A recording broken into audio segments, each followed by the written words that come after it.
Hello everyone, स्वागत है हमारे यूट्यूब चैनल पर। मैं सुनैना मैम आज आपके लिए लाइव हूँ ज्योग्राफी का सेशन।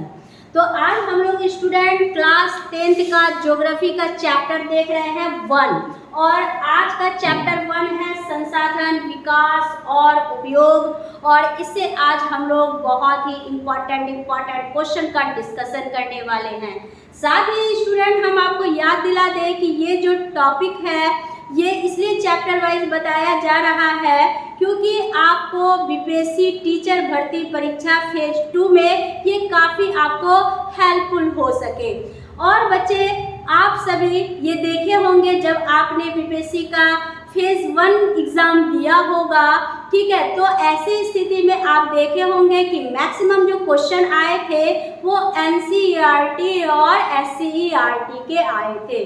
तो इसलिए आज हम लोग जो है पहले एनसीईआरटी को फोकस करेंगे और चैप्टर बाय चैप्टर जो है हम लोग डिटेल्स क्लास साथ साथ डिस्कशन क्वेश्चन का भी वो वाला भी क्लास देखेंगे। तो आप सभी को अगर हमारे डिस्कशन क्लास को देखना है या आपको हमारा जो है ऑनलाइन क्लास का लाभ लेना है तो हमारे फर्स्ट अटेम्प्ट ऐप को डाउनलोड कर लीजिए, जिसमें कि आपको रिकॉर्डिंग क्लास, नोट्स, पीडीएफ और बहुत सारे जो है क्वेश्चन के जो है पॉइंट्स मिल पाएंगे। ठीक है, तो बच्चे सोचते क्या है, आज ही डाउनलोड कीजिए फर्स्ट अटेम्प्ट ऐप। तो और जो बच्चे ऑफलाइन क्लास करना चाहते हैं तो हमारा कल से वो बैच स्टार्ट हो रहा है और आप सभी ज़रूर हमारे ऑफलाइन क्लास को जो है ज्वाइन कीजिए। क्लास को ज्वाइन करने के लिए आप हमारे जो है कॉन्टैक्ट नंबर पर भी क्या कर सकते हैं, कॉल कर सकते हैं। तो चलिए बच्चे, समय को ना बिताते हुए हम लोग आगे आज का ये चैप्टर 1 जो ज्योग्राफी का टॉपिक है संसाधन, विकास और उपयोग को हम लोग क्या करते हैं, आगे बढ़ाते हैं और क्वेश्चन नंबर 1 को आपके स्क्रीन पर लाते हैं। तो चलिए आपके स्क्रीन पर जो है ये पहला क्वेश्चन आ गया। पहला क्वेश्चन है कि सौर ऊर्जा निम्नलिखित में से कौन सा संसाधन है, ये आपको बताना है। ठीक है, तो ऑप्शन है मानवकृत, दूसरा है पुनर्पूर्ति योग्य, सी नंबर है अजैव और डी नंबर है अचक्रीय। तो हमेशा याद रखिएगा सोलर एनर्जी जो है वो कैसा संसाधन है, तो बोलेंगे पुनर्पूर्ति योग्य है। जैसे कि सोलर प्लेट, सोलर लाइट, इसको आप क्या करते हैं, अगर उसके चार्ज खत्म हो जाते हैं तो आप फिर से इसे क्या करते हैं, चार्ज कर लेते हैं ना। तो इसलिए ये पुनर्पूर्ति योग्य संसाधन है। तो राइट ऑप्शन क्या हो गया, बी आपका राइट आंसर हो गया।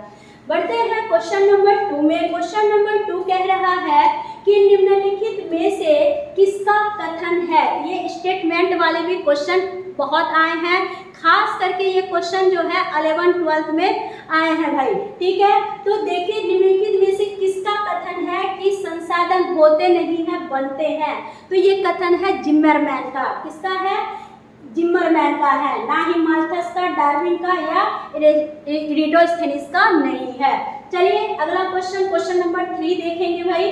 क्वेश्चन नंबर 3 है कोयला किस प्रकार का संसाधन है। कोयला किस प्रकार का संसाधन है, तो अनवीकरणीय है।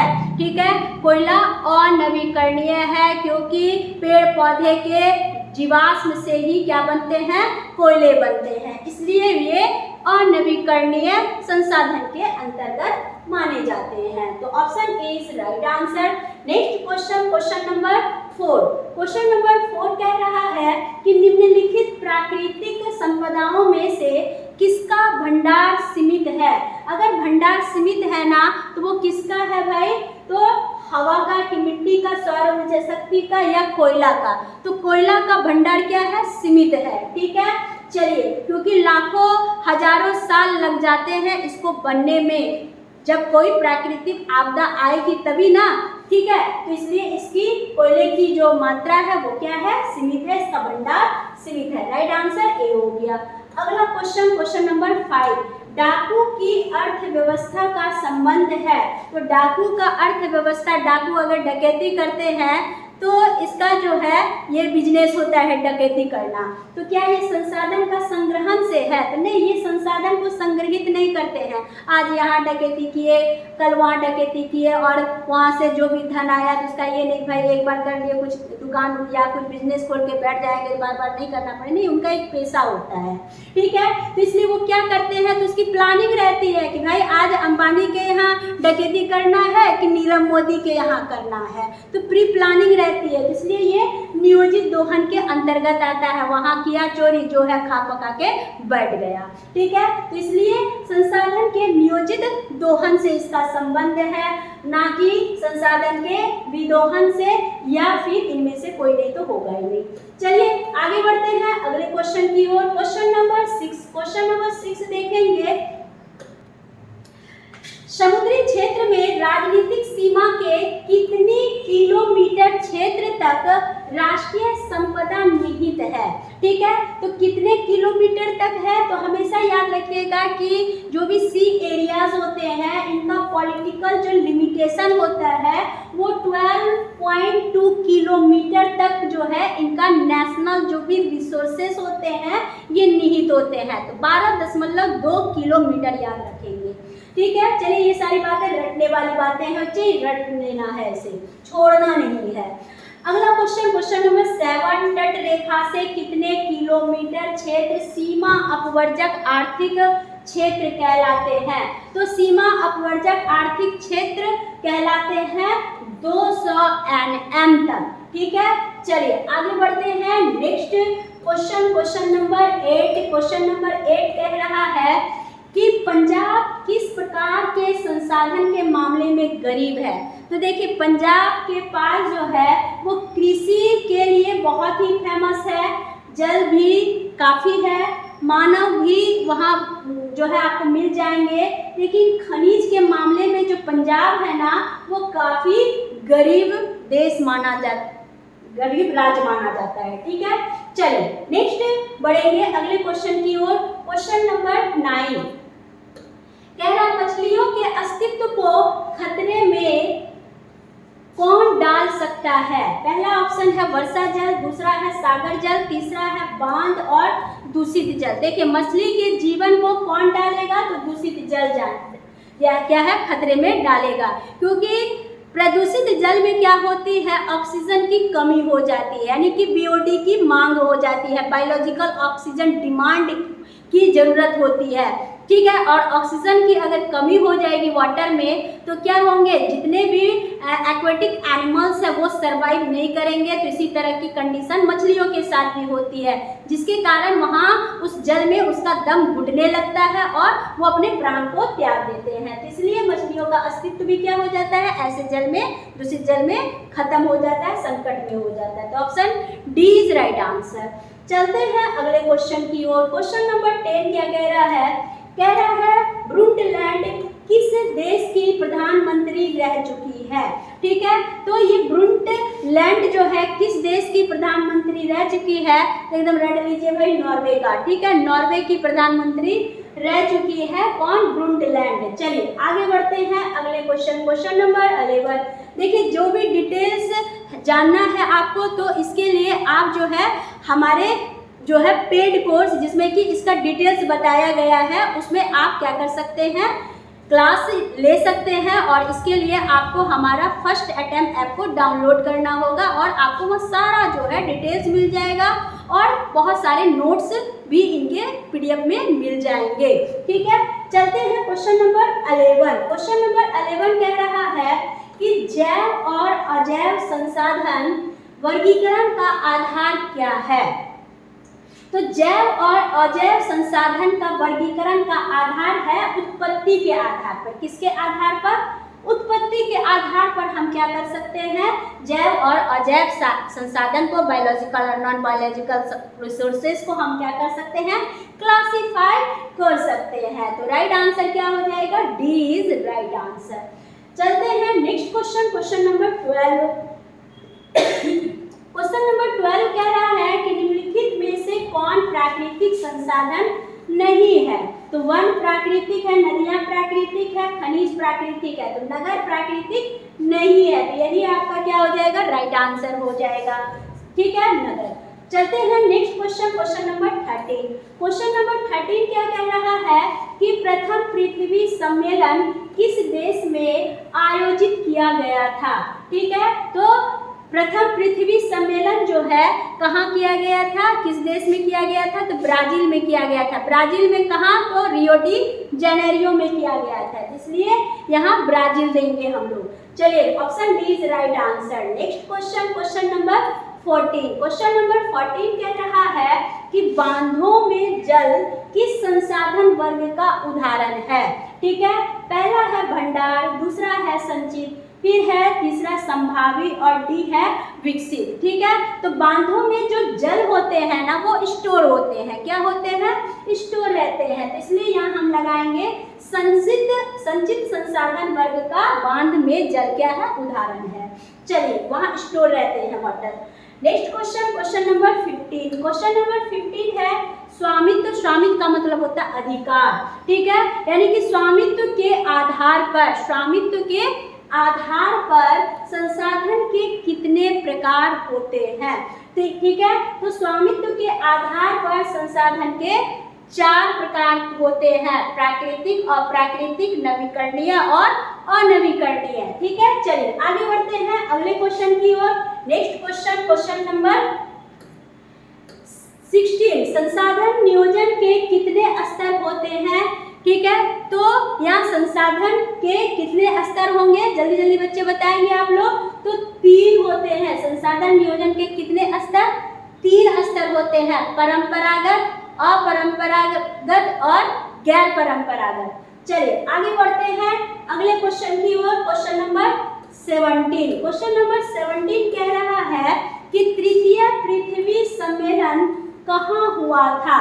ठीक है, तो याद रखेंगे तृतीय पृथ्वी सम्मेलन जो हुआ था वो कहाँ हुआ था, तो जोहान्सबर्ग में हुआ था, जोहान्सबर्ग में हुआ था। राइट आंसर डी हो गया। Next question, question number 18।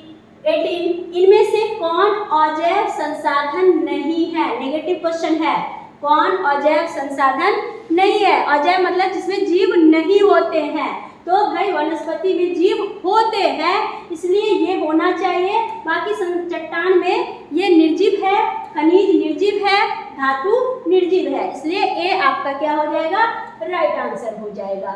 अगला question, question number 19। Question number 19 में हम चलेंगे।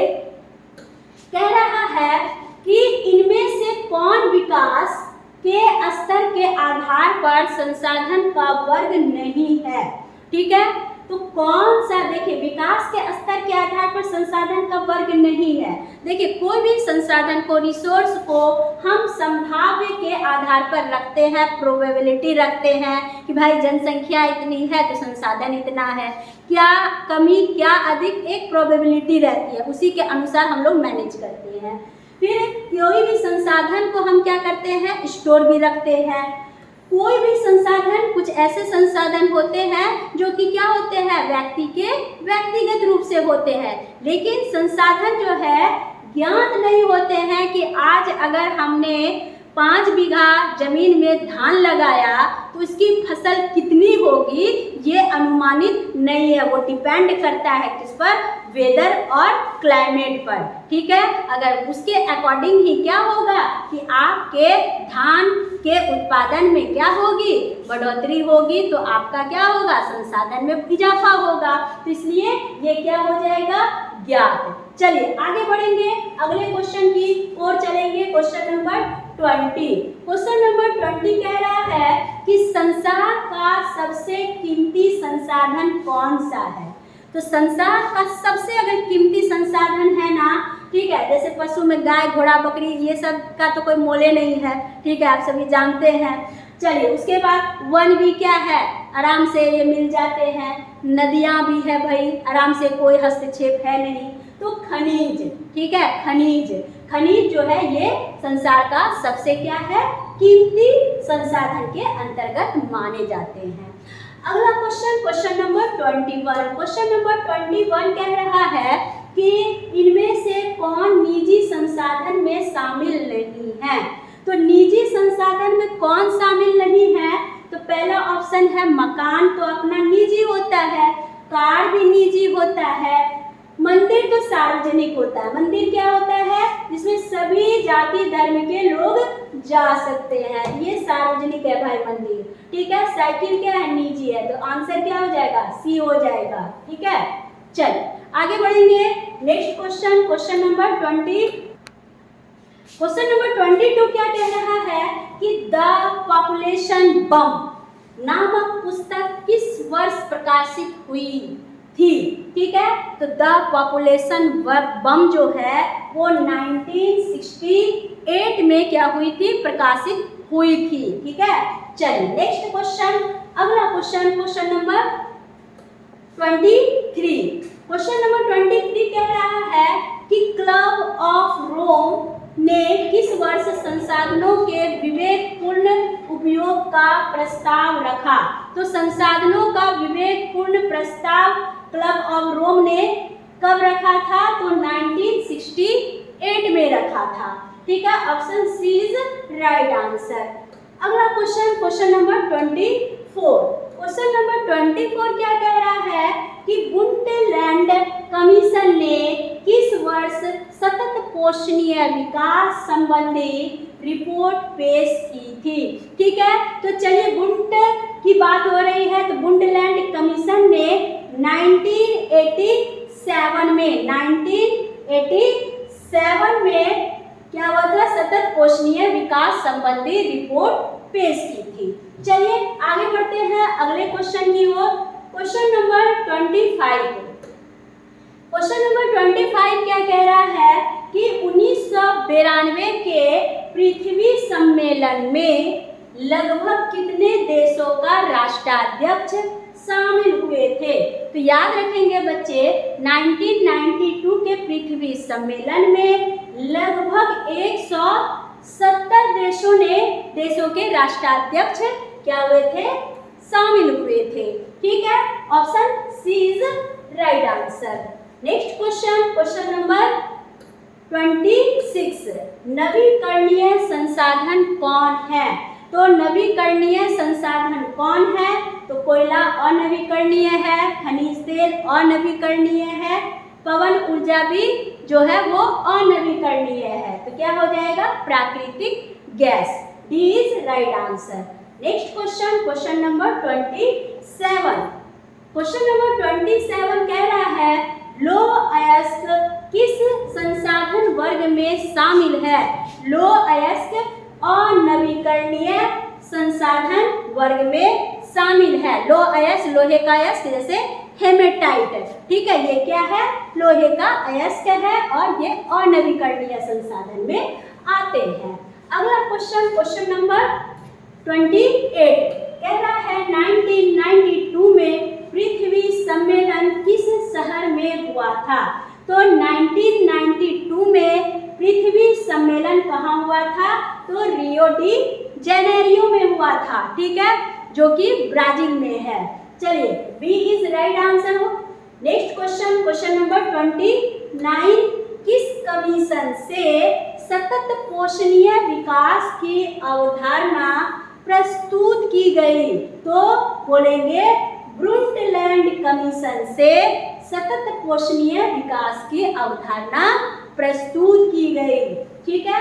चलिए क्वेश्चन नंबर 30। क्वेश्चन नंबर 30 में देखेंगे कि ज्वारीय ऊर्जा किस प्रकार के संसाधन का उदाहरण है, ठीक है। तो ज्वारीय ऊर्जा ये जो है किस प्रकार के संसाधन का है, तो हम आराम से इसको बोलेंगे जैव संसाधन का उदाहरण है ज्वारीय ऊर्जा, ठीक है। चलिए नेक्स्ट अगला क्वेश्चन, क्वेश्चन नंबर 31। चिपको आंदोलन के प्रणेता कौन है। तो ऑप्शन है, ये बीपीएससी का क्वेश्चन है, ठीक है। चलिए ये पहले भी पूछ चुका है, तो ऑप्शन है इसका मेधा पाटकर, महात्मा गांधी, सुंदरलाल बहुगुणा, संदीप पांडे, ठीक है। तो इसका राइट आंसर क्या हो जाएगा, सी सुंदरलाल बहुगुणा। जब लेकिन स्टेट के एग्जाम में ये फेज 1 में पूछ चुका है और इसका आंसर दिया था बिहार बोर्ड ने क्या, तो इंदिरा गांधी। तो इस पे मत जाइएगा, वहाँ सारे जो है क्या है, विद्वान लोग ही बैठे हुए हैं। और कितने विद्वान हैं वो आंसर से पता चल गया था जब आंसर की स्टेट का जारी हुआ था। ठीक है, चलिए तो बढ़ते हैं नेक्स्ट। तो इसका राइट आंसर बच्चे आप लोग लगाएंगे सुंदरलाल बहुगुणा। अगला क्वेश्चन नंबर 32। क्वेश्चन नंबर 32 कह रहा है कि किस प्राकृतिक संसाधन का भंडार सीमित है। तो भाई किसका सीमित है बता दीजिए जल्दी से। तो सीमित है खनिज तेल का। जैसे ईरान, इराक में क्या है, खनिज तेल का भंडार है।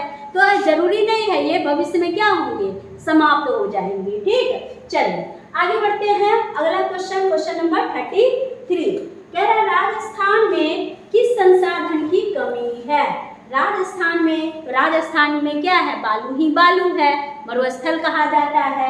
ठीक है, तो वहाँ सबसे कमी किसकी रहेगी, तो जल संसाधन की कमी रहेगी। ठीक है, कुछ लॉजिक लगा लेना है। ठीक है, देख के जगह को देख करके आपको लगाना है। अगला question number 34 small is beautiful नामक पुस्तक के लेखक कौन है। ठीक है, तो इसके स्मॉल इज ब्यूटीफुल के लेखक हैं कौन, तो सुमेसर जी हैं। कौन है, सुमेसर जी हैं। चलिए नेक्स्ट आते हैं क्वेश्चन नंबर 35 में।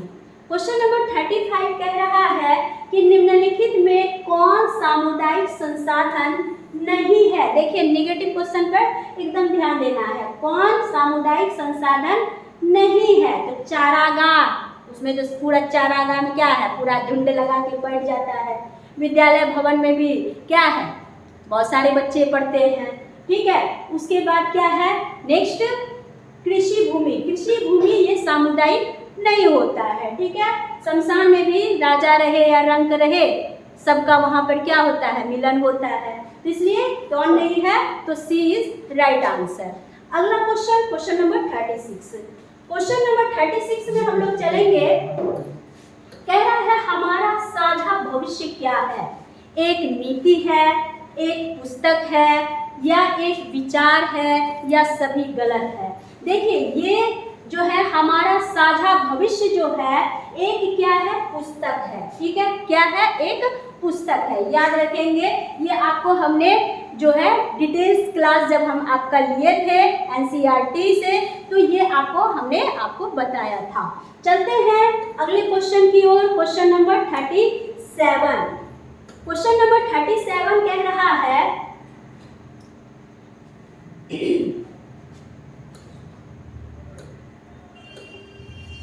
कह रहा है भारत का लद्दाख क्षेत्र किस संसाधन में धनी है। भारत का लद्दाख क्षेत्र सांस्कृतिक विरासत के लिए क्या माना जाता है, धनी माना जाता है। राइट आंसर क्या हो जाएगा, सी हो जाएगा।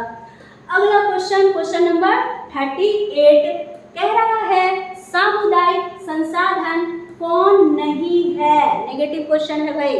ठीक है, कौन नहीं है। सामुदायिक में मंदिर सार्वजनिक है, मस्जिद भी सार्वजनिक है, सार्वजनिक पार्क तो सार्वजनिक ही है, घर आपका क्या होता है, निजी होता है, पर्सनल होता है, इसलिए ये नहीं है। ठीक है, घर, तो डी इज राइट आंसर। अगला क्वेश्चन नंबर 39। क्वेश्चन नंबर 39 में क्या कह रहा है कि इनमें से कौन एक मानवकृत संसाधन नहीं है। ठीक है, देखिए भाई नेगेटिव क्वेश्चन को थोड़ा संभल के बनाइएगा, तो कोई गलती या जल्दबाजी नहीं कीजिएगा। कौन एक मानवकृत संसाधन नहीं है जिसे मानव ने नहीं बनाया। भवन क्या है, मानव ने बनाया है, मानव बनाते हैं। रेल लाइन मानव बनाते हैं, स्कूल कॉलेज मानव बनाते हैं। तो कौन प्राकृतिक है, तो पेड़ पौधे क्या है, मानव नहीं बनाते हैं, ये प्रकृति से बनाती है, प्राकृतिक है ये। ठीक है, चलिए सी इज राइट आंसर। अगला क्वेश्चन नंबर 40 कह रहा है कि सार्वजनिक पार्क एवं पिकनिक स्थल किस प्रकार के संसाधन वर्ग में शामिल है।